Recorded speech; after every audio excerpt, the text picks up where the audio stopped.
आप जिस सीट पर खड़े हैं वहाँ पर केंद्रीय मंत्री कैलाश चौधरी है, बड़ी चुनौती है कांग्रेस के लिए यहाँ पर? कोई चुनौती नहीं है। मुझे लगता है कि 25 में अधिकांश सीटों पर कांग्रेस पार्टी जीत कर जाएगी। और बाड़मेर में तो जो हाल बने हुए हैं, जो मैंने कल से देखा है यहाँ पर तो भाजपा का कोई प्रचार करने वाला ही नहीं बचा है।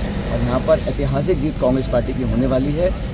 हम लोग पूरी ताकत से लड़ रहे हैं, एकजुटता से लड़ रहे हैं और धर्म जाति से उठकर हम मुद्दों की बात कर रहे हैं और कांग्रेस पर लोगों का विश्वास है। यहाँ पर रविंद्र सिंह भाटी की कांग्रेस के लिए एक बड़ी चुनौती है मुस्लिम वोट बैंक को लेकर, वो भी खड़े हैं, निर्दलीय विधायक है। मैंने कहा ना भाई, हर एक को आज़ादी है चुनाव लड़ने की, वो निर्दलीय हों, किसी दल के हों, लेकिन कौन जीतेगा कौन हारेगा इसका निर्णय जनता का।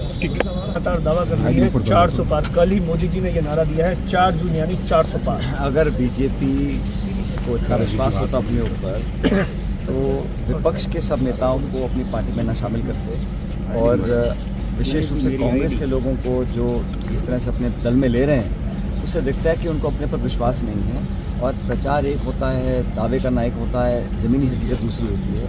राजस्थान के अंदर मैं जानता हूँ कि इस बार माहौल ऐसा है कि लगातार लोग कांग्रेस से जुड़ रहे हैं और 10 साल की जो बीजेपी सरकार की रिपोर्ट कार्ड है, उसको देखकर लोगों ने मन बना लिया कि बदलाव जरूरी है।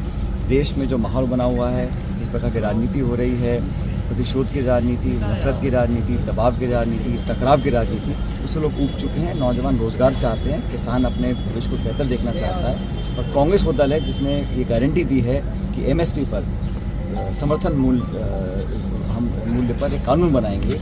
ये एक बहुत ऐतिहासिक घोषणा कांग्रेस पार्टी ने की है अपनी गारंटियों में। तो बीजेपी ने जो अब तक किया है 5 साल में, वो सिर्फ जीएसटी, नोटबंदी, धर्म, राजनीति, मंदिर, मस्जिद, इस पर बातें करी हैं। और आज लोग चाहते हैं कि आप वास्तविकता पर ध्यान दें और प्रमुख दल जो है कांग्रेस, उसके आप खाते सीज कर दें, उनके नेताओं को आप डराएं, धमकाएं, लालच दें। इस प्रकार की राजनीति को लोग पसंद नहीं करते। देश के प्रधानमंत्री नरेंद्र मोदी कल राजस्थान में थे, सीधे तौर पर कांग्रेस पर ये आरोप लगाया कि कांग्रेस ही बार बार प्रचार कर दी, आग लगा दी। 10 साल में कौन सी आग लगा दी? भ्रष्टाचार और इंडिया अलायंस को लेकर तमाम बड़े बड़े आरोप लगाए हैं। देखिए, आमतौर पर होता है राजनीति में, जो विपक्षी दल होता है वो आरोप लगाता है सत्ताधारी दल के ऊपर।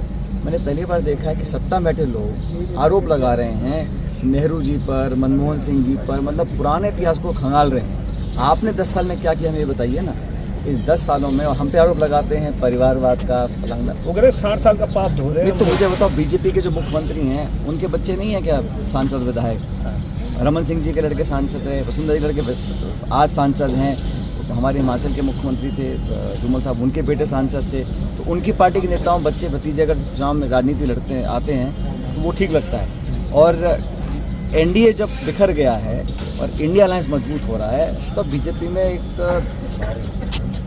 डर पैदा हो गया कि ये इंडिया अलायंस की पार्टीज़ का जो वोट शेयर है वो 65% था 2019 में और एनडीए को टोटल 35% वोट मिले थे। तो ये तो हकीकत है, आंकड़े हैं, इसको झुटला नहीं सकता। इसीलिए ताबड़तोड़ रैलियां कर रहे हैं, नाना प्रकार की बातें कर रहे हैं, दुष्प्रचार कर रहे हैं, दावे कर रहे हैं, मीडिया का दुरुपयोग भी हो रहा है। लेकिन मैं मानता हूं कि जनता सब जानती है और इस देश का मतदाता बहुत समझदार है। पेपर लीक को लेकर आप कांग्रेस में थे, उस समय भी आवाज़ उठाते रहे थे, अब ताबड़तोड़ कार्रवाई हुई। मैं तो नौजवानों के हित की बात करता रहा हूँ, चाहे हम सत्ता में रहें चाहे विपक्ष में रहें। और पेपर लीक जैसे गंभीर मुद्दे पर अगर हम लोग जड़ तक पहुंचकर बड़े लोगों को एक्सपोज करते हैं तो उसका मैं हमेशा स्वागत करता हूं। लेकिन भाजपा की सरकार को प्रतिशोध और बदले की भावना से काम नहीं करना।